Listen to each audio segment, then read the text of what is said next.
Pakistan has to be designated by the United States to be a state sponsor of terror.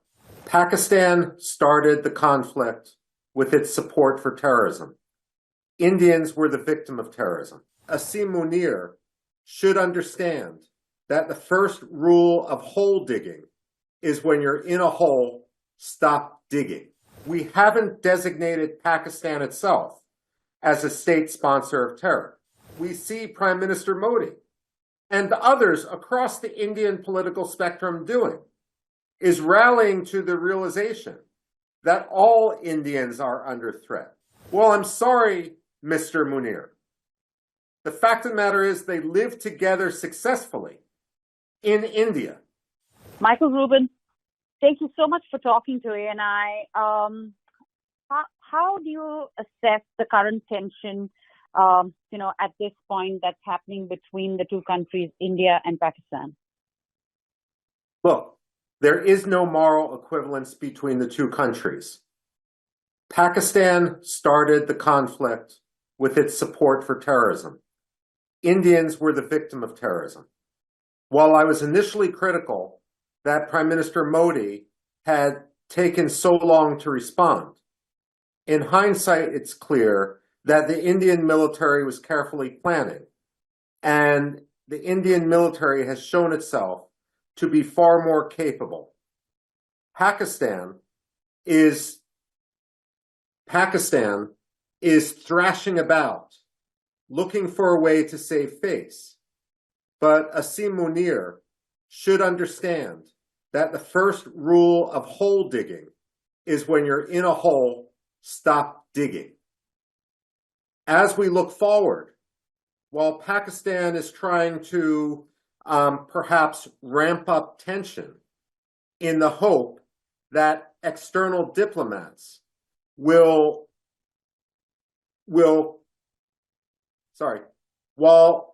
Army Chief Asim Munir is perhaps ramping up tension in the hope that external actors, perhaps the United States, perhaps China, perhaps both of them, will impose a quiet.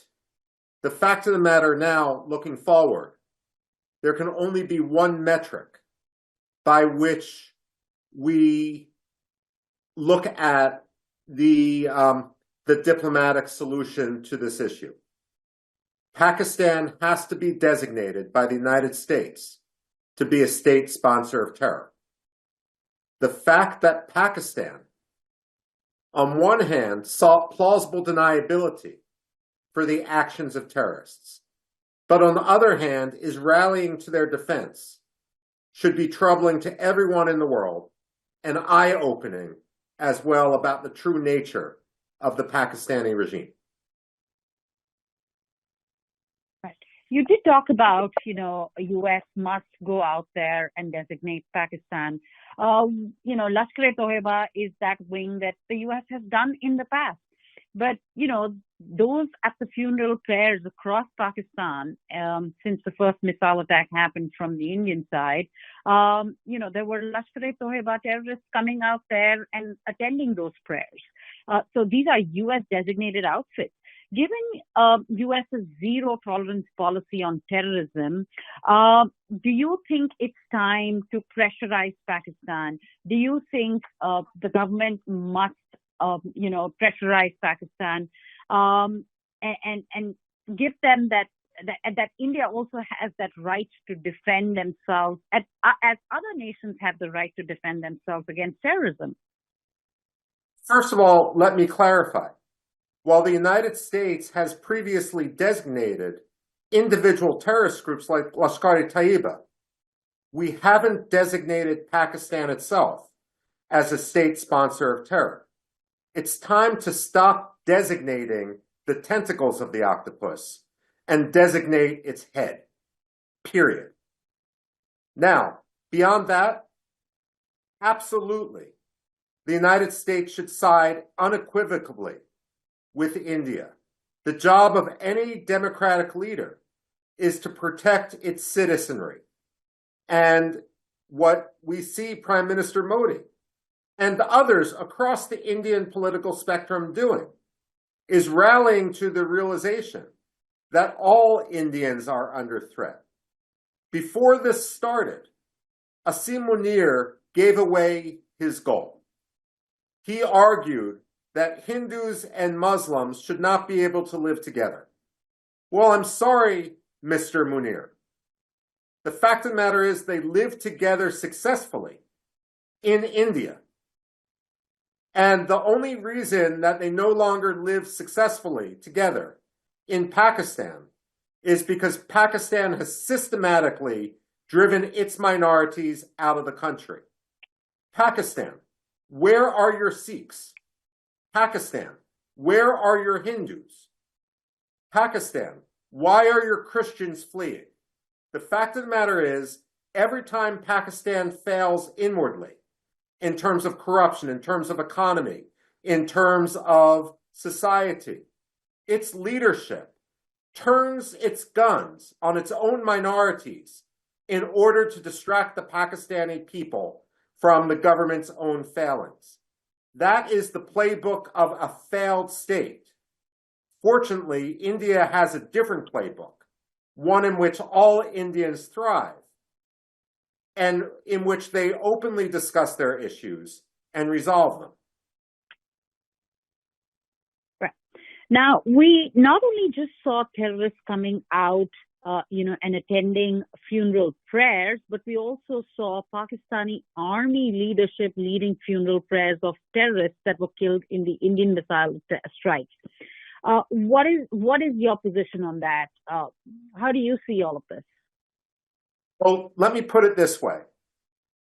Everyone in Pakistan must understand that if you are a terrorist, you don't cease becoming a terrorist by wearing an army uniform.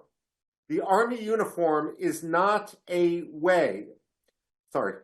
If you are a terrorist, you do not cease being a terrorist by wearing an army uniform. You cannot put on an army uniform and escape accountability. This is the message which not only India should send, but every other country in the civilized world. China too must understand that it is playing with fire. The problem with embracing Islamism is you can believe that you can set a wildfire and it will only burn your enemies. But every single time a country has tried the strategy, the winds have shifted and the primary victims have been citizens of that country themselves. This happened in Saudi Arabia. They suffered blowback. It happened in Libya. It happened in Syria. And we now see Bashar al-Assad, which once worked fist and glove with Islamic terrorists in order to export terrorism into Iraq.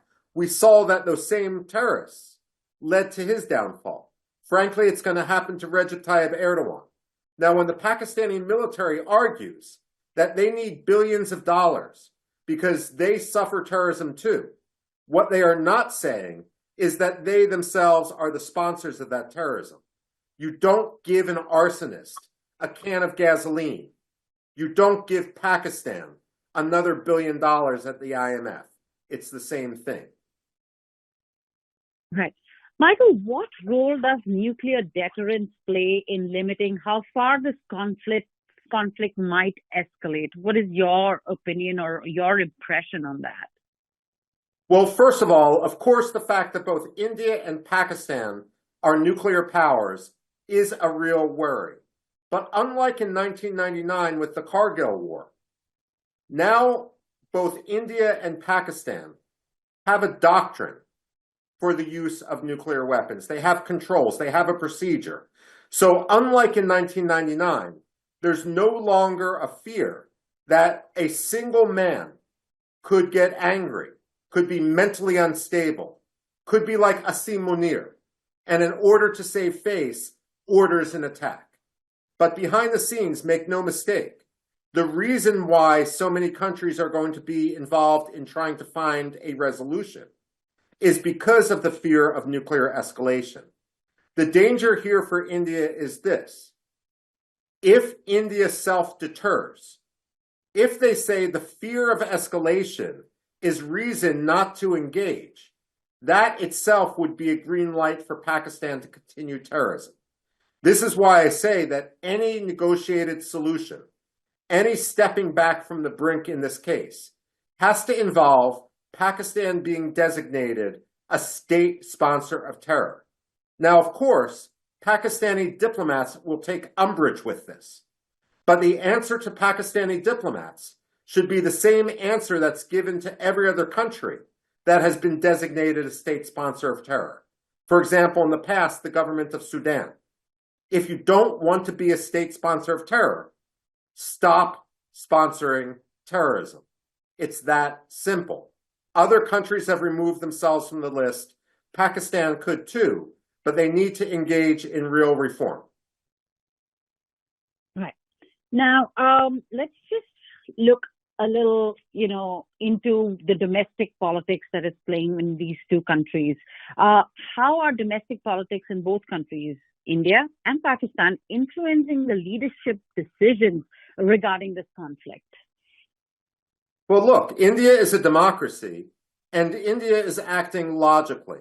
Its people demand that there be response so that this sort of terrorism doesn't happen again. And let's also make no mistake, Pagram wasn't the first time that India has suffered terrorism on a mass scale.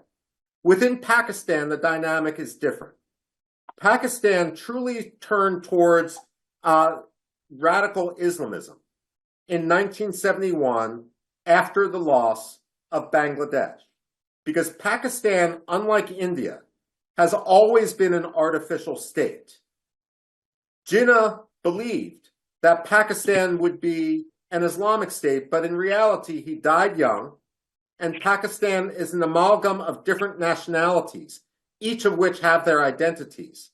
When the Bengalis succeeded in 1971 and Bangladesh was born, the lesson which the Pakistani leadership took, the lesson which the ISI took, was that if we allow people to have an ethnic identity, then our country is going to fall apart.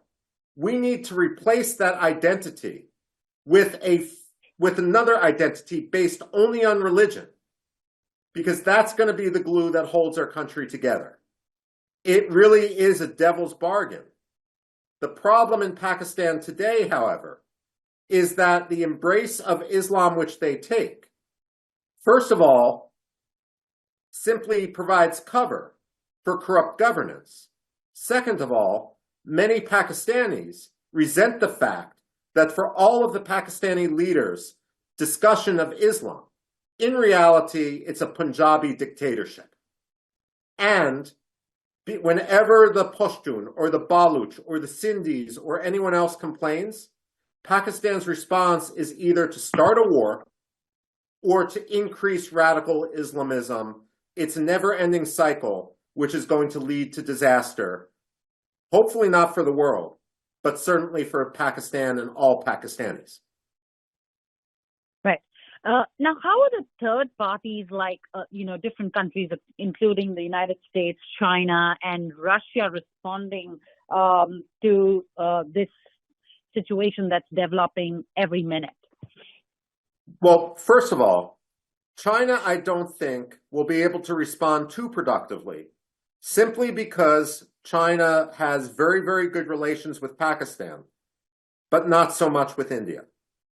Russia and the United States could actually work together much more here in terms of passing messages back and forth between the governments in order to have some sort of deconfliction. But this is the parallel which I don't think should occur. There's an obvious parallel to what happened in Kashmir, to what happened in Israel on October 7th, 2023. Now, the Israelis, before that massive attack, had a philosophy which they called mowing the grass. Because an all-out war in Gaza would be very costly, they believed that whenever they suffered a terrorist attack, they could degrade the Hamas terrorism with directed attacks on bomb-making and terror cells. And then that might buy them some months or even some years. But inevitably, the terror would regrow, and they would have to mow the grass again. After October 7th, the lesson the Israelis learned was, if you mow the grass, eventually you're going to suffer an attack which is too great to bear. You have to uproot the lawn. Now, India, moving forward, has a choice. They can mow the grass, at which point maybe the line of control will be quiet for 6 months or a year. But make no mistakes, the dynamics inside Pakistan are going to promote further terrorism. This is the time, if we're going to save lives, if the United States and Russia are going to help the Indians save lives, that part of the ceasefire deal has to be no more terrorism. Not in rhetoric, but in reality. And you know what? There's no moral equivalence here. India does not engage in terrorism as a tool of state policy, nor as any other tool. For Pakistan, it's not simply the tool of state policy. Increasingly, it's become the entire character of the state. Right. Michael, could you give us an assessment of the economic consequences of this prolonged tension, which could go on for probably, you never know, maybe days, weeks. What does it mean for both these countries? Well, first of all, if I may be a little bit critical of India, the problem with India's economy is not its conflict with Pakistan, or for that matter, its conflict with China. The problem with India's economy is something that's debated all the time in New Delhi, and that's onerous regulation and the size of the bureaucracy. So ultimately, whatever impact this conflict has on the Indian economy is going to be minimal. Pakistan does not have a functional economy. Pakistan is engaging in terrorism and aggression to distract the Pakistani population. Now, one of the problems Pakistan faces is similar to what Egypt faces, and that is that if ordinary Pakistanis start asking too many questions about the economy and studying it and what the true problems are, one of the major sources of weakness in the Pakistani economy is the involvement of the Pakistani military in their own economy. Just like in Egypt, one of the major problems is that the Egyptian military distorts the Egyptian economy. The Pakistani military understands that if there's ever going to be reform in the Pakistani economy, they are going to lose out, which is why they're so dead set against reform. The question is, for how long are the Pakistani people willing to be useful idiots for the Pakistani military and not recognize that the real source of their misery is the corruption of the Pakistani military, and to a lesser extent, the fact that previous Pakistani governments sold out Pakistani sovereignty to China? What good has the China-Pakistan economic corridor brought to any Pakistani? Why is Pakistan more than $40 billion in debt? The fact of the matter is, Pakistan's own leaders get rich, and they may go to Beijing and toast, while the ordinary Pakistani civilians suffer. The ordinary Pakistani civilians have no one to blame but their leaders. And they should understand that when their leaders threaten to start a war with India, it's basically because Pakistan's own leaders are so corrupt that they don't want ordinary Pakistanis knowing what they have done. Right. What, according to you, are the most concerning military capabilities that could be deployed if the situation worsens? Well, of course, ballistic missiles and drones. But so far, India's defenses have shown themselves to be more than capable in this regard. What is also a concern is that other neighboring states would take advantage of this hot conflict. For example, if Pakistan realizes that it's not making inroads militarily against India, then Pakistan has an incentive to stop the violence. However, if China wants to activate Pakistan as its proxy and keep India on its toes, That itself would be very, very dangerous if China starts shipping weapons to Pakistan to continue this conflict, or conversely, starts aggression in Ladakh or in Arunachal Pradesh. Right. Now, you've monitored this region for years. How does the current tension, as compared to the previous escalations, what is your assessment on that front? Okay. The most obvious comparison would be to 1999. The good news is that unlike in 1999, both Pakistan and India are much more mature nuclear powers. And therefore, the opportunity of either country or any rogue major lieutenant colonel, colonel general to launch a nuclear weapon is far less than in 1999. The bad news is Pakistan's economy now is even worse than it was in 1999. And therefore, Pakistan has more to cover up and more incentive to try in desperation to distract the Pakistani people from the true state of the country in which they live.